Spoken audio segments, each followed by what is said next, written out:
Hi, this is Jesse from Novaquark. Welcome back to Dual Universe. This time we'll have a closer look at the building gameplay, more precisely how to build a ship that you saw in the E3 teaser, the one we see right now. This ship is only one example of what you can build. You can also create cities, orbital stations, anything. All this in a single shard sandbox, one single world shared by all players at the same time. Okay, so let's go now to build our first ship. As you can see, I'm on a planet and I'm about to deploy what we call a core unit, this blue thing in front of me. A core unit is like a starting point. When you want to build something, it's the first element that you deploy, and it will create a local matrix, a local frame for your construct. It comes in different sizes that give you access to larger building zone, but this one I choose is the smallest with a 32 meters building radius. So let's deploy it. The next thing to do is to deploy what we call shapes. Shapes are made from materials like copper or the polymer that I have just selected that you deploy in your construct to create a structure. Behind the scene, it's using voxel technology, more precisely something called dual contouring, which allows you to really sculpt any shape you like. So we are not only talking about cubes here, even though it usually starts with that. Here I've selected a large size cube pencil that I will use to drag a line to build a volume of polymer, as you can see. This is going to become the front of the ship. I can activate the grid view so you can see the underlying snapping matrix better. This is a 25 centimeter grid, as you can see, which is quite precise, but you can also select larger scale grid like this, or actually even larger. All these are visual feedback to help you build, and we plan on adding more of those to help you have a better sense of space. So now let's carve out some part of this big box to start revealing the structure that will actually hold the cockpit. I'm selecting a cube pencil again, and I'm gonna use it in delete mode to select the volume to remove. And here we go. One important thing is that if you made a mistake, you can also use the undo feature like this and get back to where you were before the last action. And it works also for really big mistakes that would be impossible to undo manually otherwise, like the removal of a sphere volume, as you can see here. So it works pretty well for any situation. Let's do just now maybe just a little bit of final polish to make this look better. It's completely optional, but let's do this. I'm moving a little bit of the front part. And now let's select the cockpit. The cockpit is an element. We have already seen one element before, the core unit, but there are actually many. Elements are active components of your construct. They are given by the game design. You can't modify their look, and they provide functionality to your construct, like an engine, a weapon, a screen, etc. So the cockpit that you see, I can rotate, position how I want, remove it also, is a variant of a more general class of elements called control units. They are used to pilot your construct, but they can also host Lua scripts to orchestrate the other elements.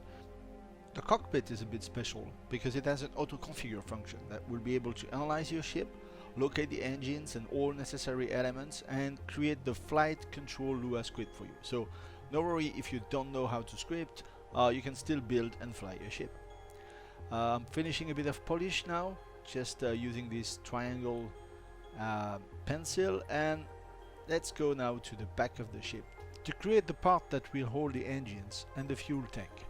So like before, let's create a volume like this, and let's carve a hole in it to be able to hold the fuel tank.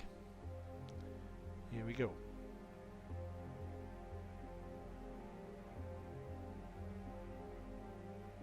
Let's cut it completely so we can see better.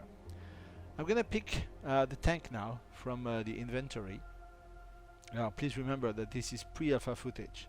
The UI is a placeholder and far from the final rendering. Anyway, so let's put this inside here like that.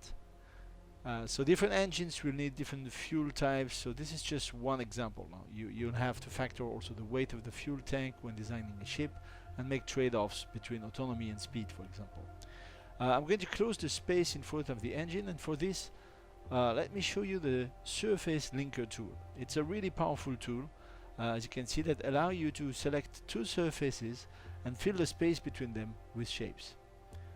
So it gives a lot of freedom in the kind of things you can easily build with the voxel tools. Looking good. Well, sort of. Now, let me start to use the jetpack. That is a very important tool for builders, as it allows you to look at your construction from above, like here. I'm adding another bit of polish, as you can see, using the line tool together with the triangle pencil, so that I can cover the top part of the ship. And now we are going to add a very important element. You can see here the directional unit. This is basically telling where the front of the ship is, which the auto configure need to know. So let's put it here. Okay.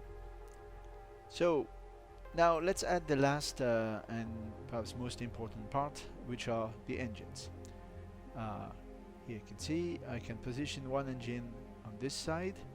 It will get automatically connected to the fuel tank because it's just next to it. We hope in the future to have some connector units, so you could actually position the tank anywhere you want and connect it to the engine. But so far so good. Here we go. So we have the two engines connected to the fuel tank, and let me just add a last part, which is these wings. They are called decorative elements. They don't serve any purpose. They're just here to make the whole ship look good. You could do them with voxels as well, but let's say, I mean, you have a choice. You have some pretty fine decorative elements like that for your ship. Okay, looks good. Maybe a last final touch is that I'm going to close this opening here, sort of to protect the core unit from external attacks. And here we are. I'm going to add a last touch that is pretty cool. I like it very much, which is the fact that you can select a given color, like this red color here, and you are able to actually paint using the paint tool to paint the surface of your voxels with that color. For example, here we are going to do some stripes, so we use again this line tool to define the volume, and everything inside that volume is going to be painted in red. So I'm going to do 2 stripes like that. It's pretty easy, and it immediately render. I mean, there's a little bit of black color here due to the lighting, but there are actually 2 red stripes here.